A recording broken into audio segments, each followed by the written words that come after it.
네, 오늘도 우리에게 주시는 말씀을 통해서 또 여러분들이 또 복음 가운데 또 은혜와 평강을 누려가시는 복된 시간들이 되시길 간절히 축복합니다. 우리가 계속해서 데살로니가를 보면서 2장으로 넘어와서 또 이 부분들을 또 함께 살펴봅니다. 데살로니가 성도들과 또 사도 바울은 짧은 시간 만나며 교제하였습니다. 사도 바울은 유대인의 핍박을 받아 복음을 전한 것이 쉽지 않았고, 빌립보 지역에서 데살로니가 지역으로, 또 데살로니가 지역에서 베레아로, 또한 베레아에서 아덴으로, 아덴에서 다시 고린도 지역으로 이동할 수밖에 없는 상황 속에서 어쩌면 잠시 스쳐 지나갔던 데살로니가 지역의 교회와 성도들이 많이 생각이 났습니다. 그의 제자 디모데를 보내면서 데살로니가 지역의 성도들의 소식을 들으면서 사도 바울은 신앙의 연수가 그리 오래되지 않았지만 데살로니가 성도들의 모습을 보면서 하나님 앞에 감사와 기쁨을 넘쳐하며 하나님께 찬양을 드렸습니다. 데살로니가 성도들 안에서 하나님을 향한 믿음의 역사와 사랑의 수고가 있었고, 또한 소망의 인내의 귀한 모습들이 자라가고 있습니다. 또한 그들의 모습 가운데 하나님의 사랑을 받은 자요, 택하심을 입은 자들의 모습이 흘러나오고 있었습니다. 그로 인하여 사도들과 주를 본받는 자의 귀한 모습들이 되어가고 있는 그 모습들을 보면서 사도 바울은 신앙의 연수가 그리 되지 않은 데살로니가 교회를 보면서 감사하고 있습니다. 뿐만 아니라 사도 바울이 더욱 감사한 것은 사도들과 주를 본받는 자에서 끝나는 것이 아니라 이제는 모든 믿는 자의 본이 되어가고 있다는 그 사실이 너무도 감격이 넘쳤습니다. 마게도냐와 아가에 이르기까지, 남과 북에 이르기까지 모든 성도에게 힘을 주고 또한 격려를 주고 있으며, 또 그렇게 본이 되어가고 있는 그런 교회가 되는 것이 너무 자랑스러웠습니다. 이런 이야기를 들으면서 데살로니가 성도들에게 복음을 전해주었던 사도 바울은 얼마나 기뻐했는지 모르겠습니다. 어쩌면 이 모든 것은 데살로니가 성도들 안에 주님을 믿는 그 복음의 힘이, 또한 하나님의 말씀이 그의 능력이 되고 그들의 삶을 변화시키는 일들로 시작되었다는 것을 알게 되지요. 이러한 귀한 진리의 말씀들을 보면서 성도로 살아가고 있는 우리의 정체성은 무엇인가, 또한 예수님의 공로를 힘입어 사는 자들, 믿음을 가진 자들의 모습은 어떠해야 하는가 뿐만 아니라 우리는 어떤 열매를 맺어야 하는가 생각하면서 또한 기억을 하게 됩니다. 우리 안에 믿음과 사랑과 소망이 자라길 원하고, 또한 주님을 본받는 그런 모습들, 또한 주님을 본받을 뿐만 아니라 많은 믿는 자들에게, 또는 그렇지 않은 모든 자들에게 본이 되어가는 그런 귀한 일들이 우리들 가운데 일어나길 간절히 원해 봅니다. 그러면서 오늘 본문 데살로니가 2장을 열어갑니다. 데살로니가 2장을 열어가면서 사도 바울은 그가 데살로니가를 방문했을 때에 복음을 전하고 교회를 세울 때에 보여주었던 그 모습들과 동기들에서 말씀을 해가고 있습니다. 그러면서 짧은 시간 가운데 복음을 전할 수밖에 없었고, 또한 짧은 시간 동안 교제를 하지 못하고 도망가듯 다른 곳으로 가게 되었던 상황이지만, 그럼에도 불구하고 데살로니가 성도들에 대했던 그 모습과 태도가 어떠한 모습이었는지, 사도 바울이 데살로니가 성도들을 대했던 그 진심 어린 그런 모습들이 전달되어 가고 있음을 알게 됩니다. 사도 바울의 이런 모습 가운데 우리가 하나님과 더불어 교회와 영혼들을 어떻게 섬겨가야 하는지 정말 많이 얻을 수 있는 지혜와 교훈들이 되게 되는 그런 본문이라 생각이 듭니다. 더불어서 나는 목사가 아니고 선교사는 아닐지라도 사도 바울이 하나님 앞에서 또 교회 앞에서 영혼들 앞에서 어떤 마음가짐으로 어떤 태도로 영혼을 섬겨갔는지 이런 모습들을 보면서 내가 세상 가운데 또 하나님께서 나에게 주신 그 삶의 자리에서 어떤 모습으로 살아가야 하는지 도전받고 또 배우게 되는 귀한 본문이라 생각이 듭니다. 여러분, 사도 바울은 데살로니가 2장 1절을 열어가면서 여러분 어떻게 출발하고 있죠? 우리 다시 한번 데살로니가전서 2장 1절의 본문의 말씀을 같이 한번 읽어봤으면 좋겠습니다. 같이 한번 읽어볼까요? 형제들아, 우리가 너희 가운데 들어간 것이 헛되지 않은 줄을 너희가 친히 아나니. 사도 바울은 우선 데살로니가 성도들에게 말하는 것이 무엇입니까? 데살로니가 지역에 들어가 복음을 전했던 일들이 결코 무엇이 아니라고 고백하고 있죠. 헛되지 않음을 밝혀가고 있다는 것을 알게 됩니다.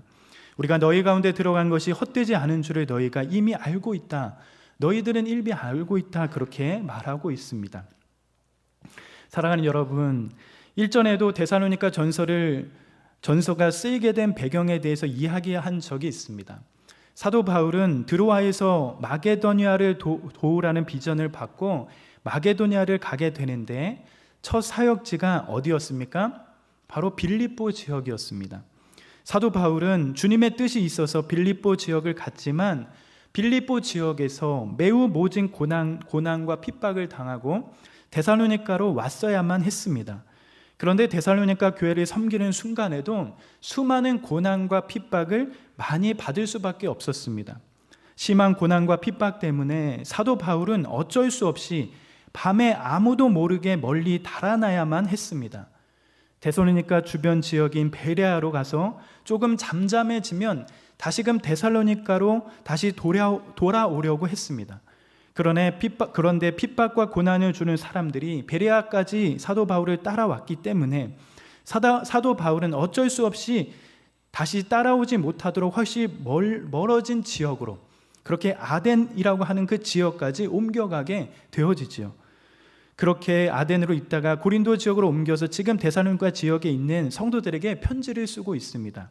이런 상황 가운데 사도 바울의 이러한 어려움을 알아주고 위로해 주는 자들이 일어나면 좋을 텐데 다 그렇지 못한 것이죠. 꼭 이럴 때에 어떤 자들이 일어나게 됩니까? 반대하는 세력들, 저항하는 세력들이 일어나게 됩니다. 사도 바울의 반대 세력들이 일어나게 되지요. 이럴 때에 사도 바울을 반대하는 자들이 일어나서 이렇게 이야기를 하는 겁니다. 그렇게 달아난 후에도 바울을 본 적이 있는가? 바울이 이렇게 달아나고 한 번도 찾아오지 않는 이유는 너희에게 아무 관심도 없고 드러내 보여줄 수 있는 것이 아무것도 없어서 그런 것이다 라고 하면서 사도 바울이 데살로니가 지역에서 행한 모든 사역들이 헛되게 끝났다라고 말하며 사도 바울을 공격하는 무리들이 일어나게 된다라는 것이에요. 쉽지 않은 상황 가운데서도 어쩌면 열심히 복음을 전했던 그 사도 바울의 모습을 희성시키는 그런 자들이 있었고, 또한 복음을 받아들인 데살로니가 성도들을 공격하는 무리들이 있는 것입니다. 그런데 사도 바울은 그러한 상황 가운데 어떻게 말하고 있는 것입니까? 어떻게 고백하고 있는 것이죠? 이 모든 일들이 무엇이라고 고백합니까? 헛되지 아니하였다라고 고백하고 있다라는 겁니다. 결코 헛된 일이 아니었음을 데살로니가 성도들, 너희들도 잘 아는 것이 아니냐라고 이렇게 말하고 있는 것입니다. 사랑하는 여러분, 우리가 하나님을 섬길 때, 그리고 교회와 영혼들을 섬겨갈 때 우리의 마음을 지키는 것은 굉장히 중요한 싸움이 됩니다. 이뿐만이 아니죠. 우리가 세상 가운데 거해갈 때, 어떤 일을 할 때 내 마음을 지키는 것이 정말 중요한 싸움 중에 하나인 것을 확인해 갑니다. 사탄 마귀와 우리들의 일들을 회방하는 원수들은 늘 우리에게 이렇게 말할지도 모르겠습니다. 헛된 일이다. 모든 것은 헛된 일이 되었다. 다 부질없는 일이다. 라고 그렇게 말할지도 모릅니다. 우리의 영적인 일에 때로는 아무 열매도 없고 아무 일도 일어나지 않는 것처럼 우리를 참수하고 넘어뜨릴 수도 있습니다. 우리의 영혼을 병들게 하고 넘어지게 만들 수도 있죠. 그러나 중요한 것은 무엇입니까? 하나님 앞에 이 모든 것은 결코 무엇이 되는 거죠? 헛되지 않은 일임을 우리는 기억해야 한다라는 거예요. 우리의 눈물과 땀과 수고와 헌신, 때때로 우리의 모든 것을 사용하여 드렸던 일들, 우리의 시간과 에너지, 영혼을 사랑하는 그 마음, 그 모든 자체를 하나라도 땅에 떨어지지 않게 붙들고 계시는 분이 하나님이심을 우리는 기억해야 한다는 것입니다. 비록 사도 바울에게는 어쩌면 데살로니가 교회가 정말 마음 쓰이는 교회일지 모르겠습니다. 사도 바울이 데살로니가 성도들에게 복음을 전할 상황도 그리 좋지 않았습니다. 많은 핍박과 고난도 있었습니다. 밤에 아무도 모르게 그렇게 데살로니가 지역에 나와야 할 수밖에 없는 그런 상황들이 있었습니다. 그렇게 어쩌면 제대로 교제도 못하고 허겁지겁 떠나온 교회였기 때문에 어쩌면 수고는 수고대로 했고 열매를 보지 못하는 그런 상황들이 분명히 있었지요. 눈물과 수고와 애씀만 남았을지 모르겠습니다. 그러나 사도 바울의 고백은, 데살로니가 교회를 향하여 쏟아낸 고백은 무엇이지요? 모든 것이 헛되지 않았다라는 거예요. 사도 바울의 이러한 고백처럼 주님을 섬기고 교회와 영혼을 섬겨갈 때 때로는 좌절하고 낙담하게 만드는 악한 것들로부터 나의 마음과 생각을 지키는 것이 중요한 것임을 우리는 알 수 있는 것입니다. 뿐만 아니라 하나님 앞에서 우리의 노력과 수고, 또한 하나님의 부르심 가운데 우리가 드렸던 모든 것들이 절대 후회함이 없고 무가치한 것이 아님을 알고 언젠가는 열매를 맺게 하실 분이 하나님이심을 절대 잊어서는 안 될 것입니다. 사도 바울은 그런 신실한 고백을 데살로니가 성도들에게 전해가면서 하나님 앞에 자신의 삶을 어떻게 드렸는지 그런 진심 어린 마음들을 표현해 가고 있는 것이죠. 그러면서 여러분, 사도 바울은 남들이 보기에는 데살로니가 지역에 들어간 일이 헛된 일인 것처럼 비춰지지만 그럼에도 불구하고 이 모든 일이 헛되지 않는 이유들을 밝혀가는데, 그 이유들이 무엇일까요? 왜 수많은 핍박 속에 데살로니가 성도들을 섬겼던 이 일들이 헛되지 않은 일들은, 그 이유는 무엇일까요? 여러분, 2절의 말씀을 같이 한번 읽어봤으면 좋겠어요. 우리 2절 같이 한번 읽어볼까요? 너희가 아는 바와 같이 우리가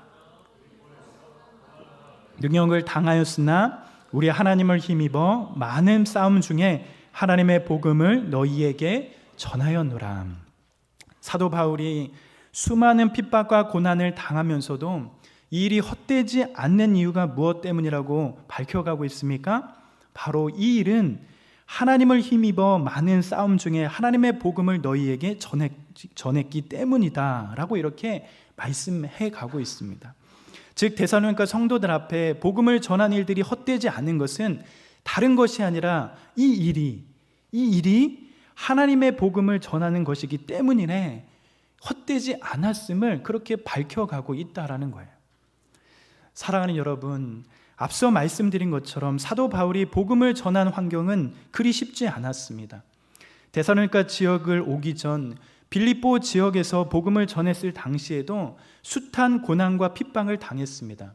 사도행전 16장에 가면 그 모습들이 잘 나와 있는 것처럼 귀신 들린 여종을 고쳐주는 일을 통하여 귀신 들린 여종으로 많은 이득을 보던 사람들이 분노해서 사도 바울과 함께 동역했던 실라까지 붙잡아 고발합니다. 사도 바울의 옷을 찢고 벗기면서 매로 수십 차례 그렇게 사도 바울을 때렸습니다. 뿐만 아니라 그 일을 계기로 사도 바울과 그의 동역자들은 감옥에 갇히기도 합니다. 그러한 고통스러운 일을 경험하고 데살로니가 지역으로 옮겨갔는데도 불구하고 여전히 데살로니가 지역에서도 어떤 일을 당하게 되죠? 고난과 핍박을 당하게 됩니다. 여러분, 이런 극심한 고생을 하고 난 고난 중에 또 고난이 있다면, 고난 중에 또 고난을 경험한다면 여러분 어떻습니까? 어지간한 사람이라면 어쩌면 복음을 전하는 이런 일들을 포기하고 도망갔을 법한 그런 일들을 맞이하게 되죠. 그런 일들을 계속 당하면 얼마나 공포감이 생기고 두려움도 있겠습니까? 얼마 전에 우리 중국 같은 이 동아시아 지역에서도 많은 선교사님들이 추방당하지 않습니까? 그런데 그런 선교사님들이 추방당하면 어떤 심리적인 부담을 많이 느껴 하시죠? 이 중국 이런 얘기만 들어도 때로는 뭔가 누가 잡아러 온다, 전화벨이 울린다 하면 마음이 덜컥 이렇게 가라앉는 것처럼 그런 공포감이 밀려올 때가 있는 것 같아요. 아마 이런 일들을 계속 당한다면 어지간한 사람이라도 그냥 있을 수 없다는 생각이 많이 들어요. 공포감도 생기고 두려움도 있겠죠. 정말 쉽지 않은 일들이 있을 겁니다. 그런데 여러분, 사도 바울은 어떻습니까? 고난을 경험하고 또 그 고난을 또 당해도, 핍박과 어려움을 지속적으로 경험해도 절대 포기하지 않고 계속 같은 일을 하고 있다라는 것입니다.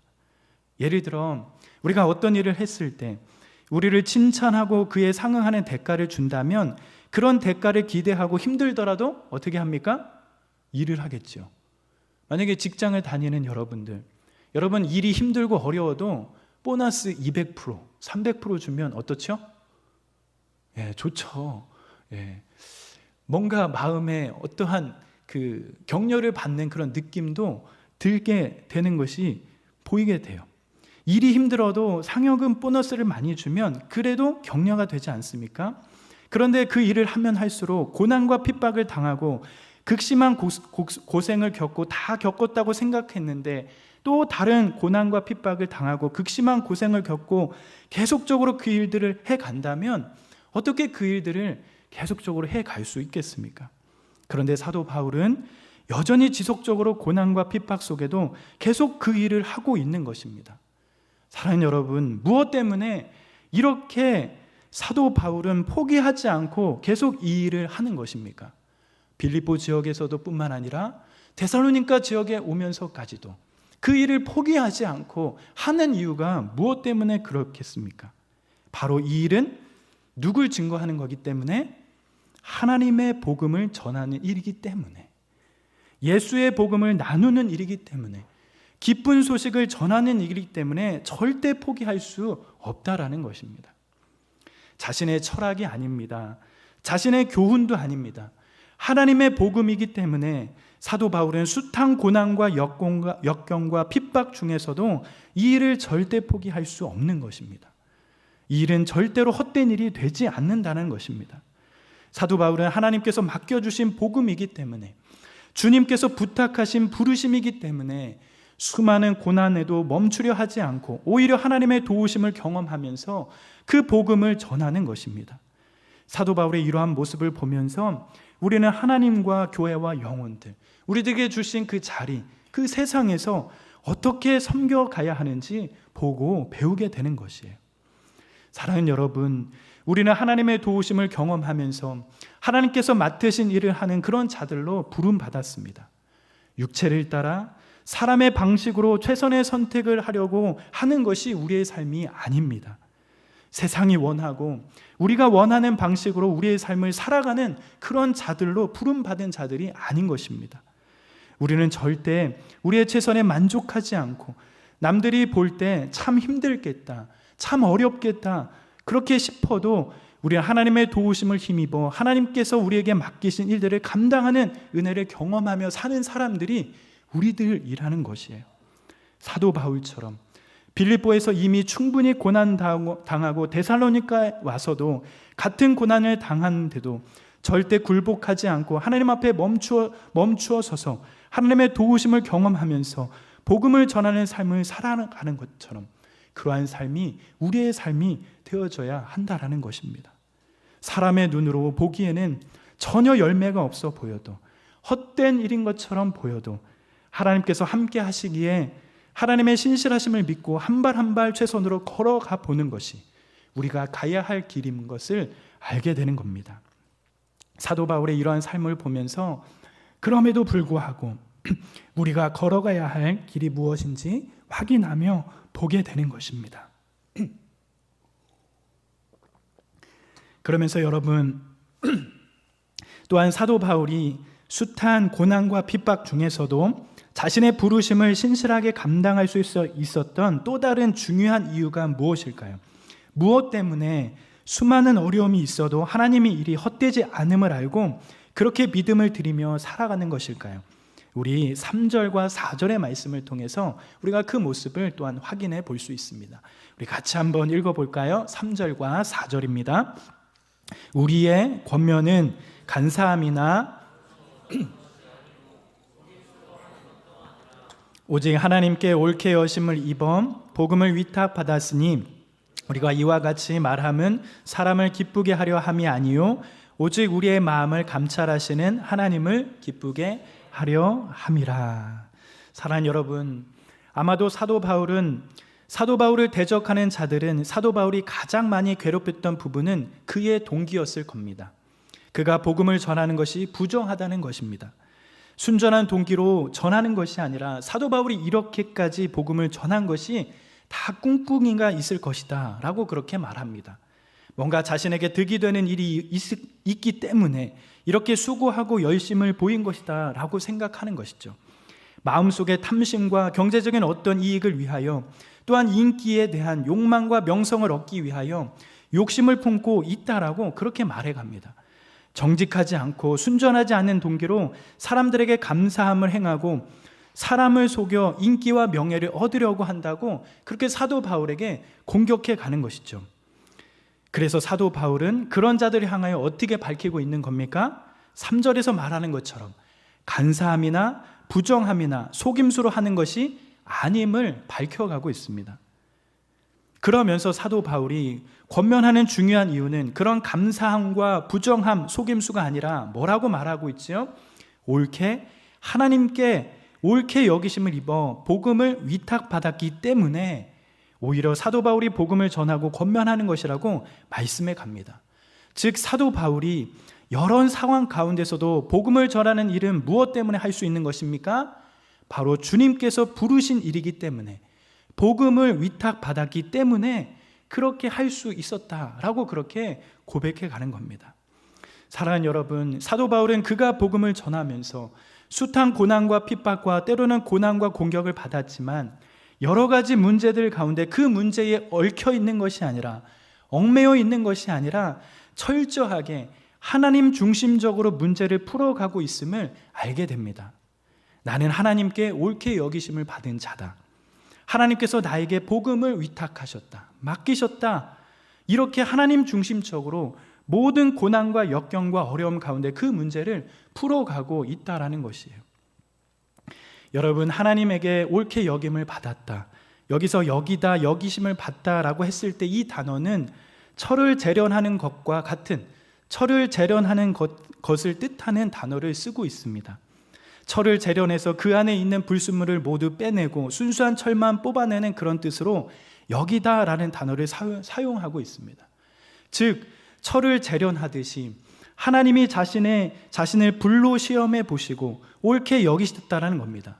아무리 어떤 이들이 수많은 것들을 공격할지라도, 고난과 핍박을 주더라도 하나님이 나를 옳게 재련하셨고 그 끝내 그 결과 하나님이 복음을 위탁하셨다, 더욱 하나님을 기쁘시게 여길 수 있도록 만드셨다, 그렇게 말하고 있는 것이에요.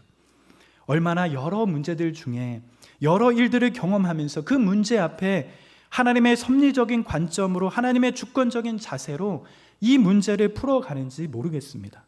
오히려 여러 문제 앞에 하나님을 향한 부분들이 더욱 선명해져 가는 것을 보게 되는 것이죠.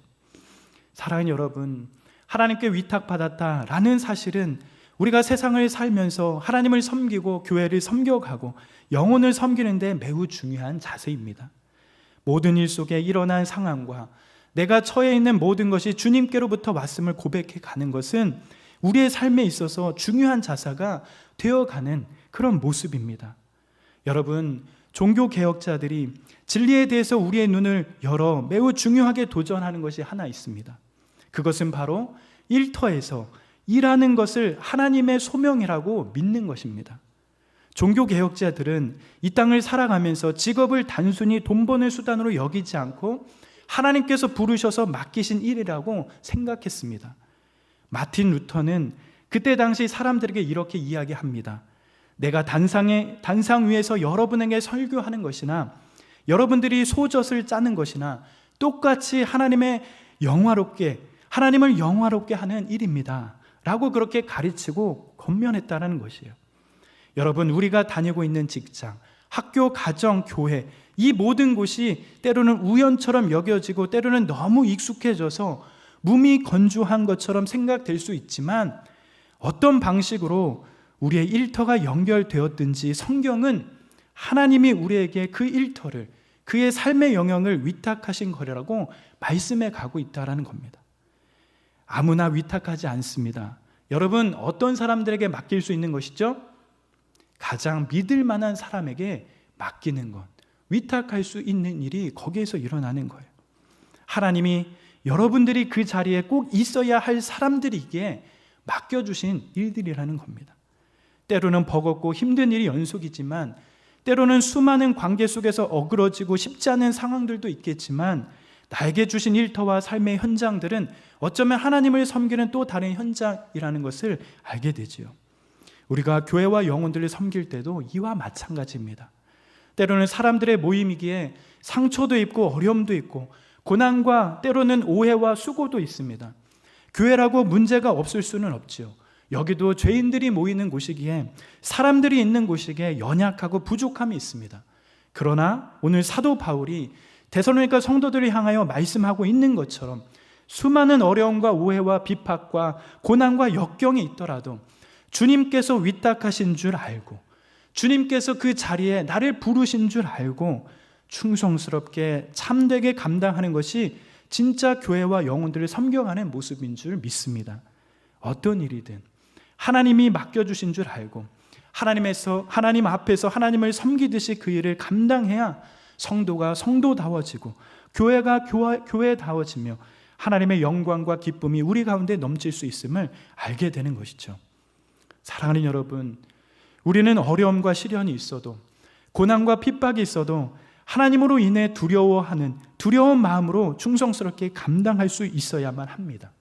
고난이 오든 비바람이 치든 수고가 있든 원수가 조롱하고 송사하든 사도 바울은 하나님 앞에 옳게 여기셔서 맡기신 줄 알고 그 모든 것을 감당했던 것처럼 우리에게도 그러한 성도다움이 일어나길 간절히 원합니다.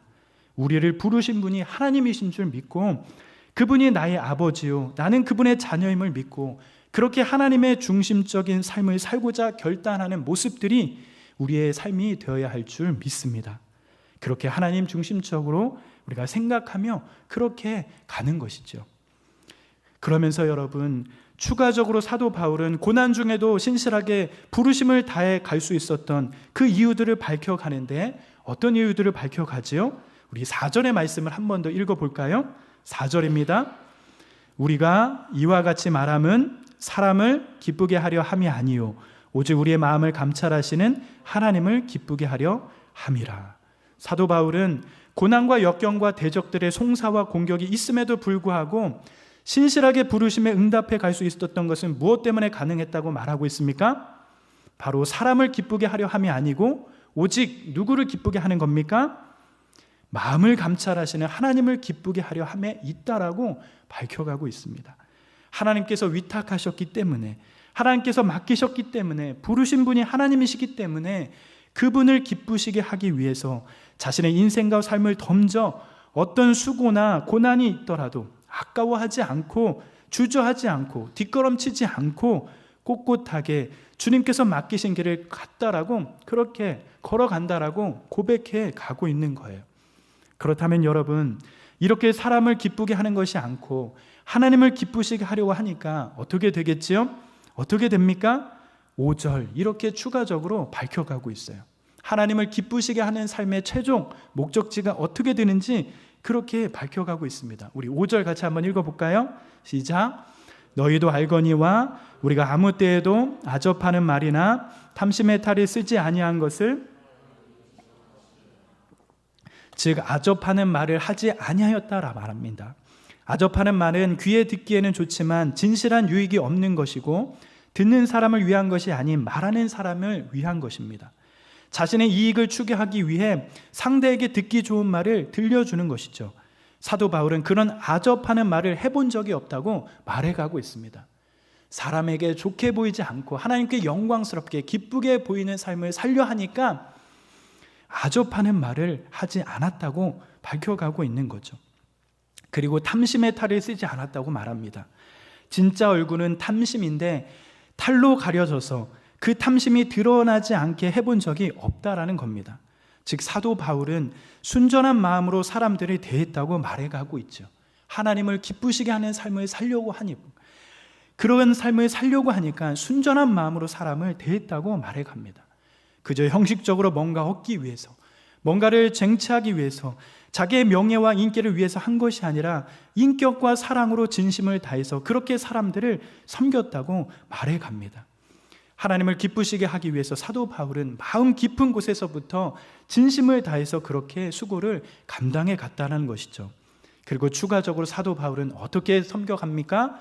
6절 이렇게 또한 말씀해 갑니다. 우리 같이 한번 읽어볼까요? 마지막 구절입니다. 또한 우리는 너희에게서든지 다른 이에게서든지 사람에게서 영광을 구하지 아니하였노나. 여러분, 우리가 늘 기억해야 할 것은 누구도 두 주인을 섬길 수 없다는 사실을 기억해야 합니다.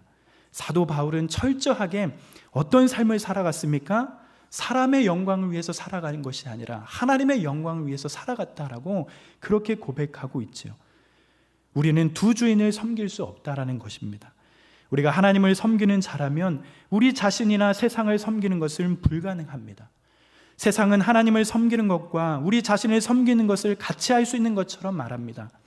하나님을 기쁘시게 하는 것과 사람을 기쁘게 하는 것을 같이 할 수 있는 것처럼 말합니다. 그러나 두 주인을 섬기는 것은 불가능합니다. 우리는 누구에게 충성해야 하는가? 우리를 부르신 분은 누구신가? 누구를 기쁘시게 하는가? 누구에게 영광을 돌려야 하는가 기억해야 한다라는 것이죠. 하나님이 나를 부르신 줄 알고 그분께 충성하며 때로는 고난과 대적의 송사와 동기에 대한 끊없는 공격이 있더라도 그것을 감당하면서 부르신 이를 기쁘게 하기 위해 충성스럽게 걸어가야 하는 것, 그것이 우리의 가운데 있어져야 한다는 것을 알게 됩니다. 사랑하는 여러분, 우리는 그냥 교회 다니는 사람들이 아닙니다. 종교란에 그냥 기독교란에 동그라미를 치거나 체크하는 사람들이 아닌 것입니다. 무늬만 기독교인이 아닌 것입니다. 우리는 예수 그리스도를 섬기는 자들입니다. 우리가 부름받은 이 모든 삶의 자리, 가정 일터 모든 곳에서 그분을 드러내며 그분께 영광 돌리는 사람들이 바로 우리입니다. 하나님을 기쁘시게 하는 자들이 우리여야만 한다라는 것이에요.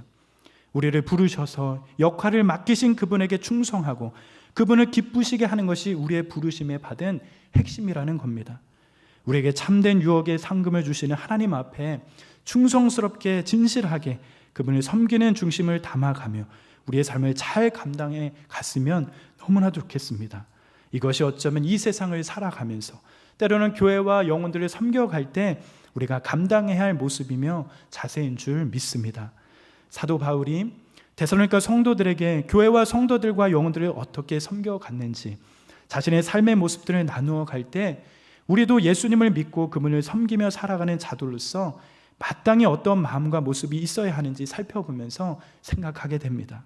사도 바울은 숱한 고난과 역경과 질고와 송사와 공격과 핍박이 그 앞에 늘 있었습니다.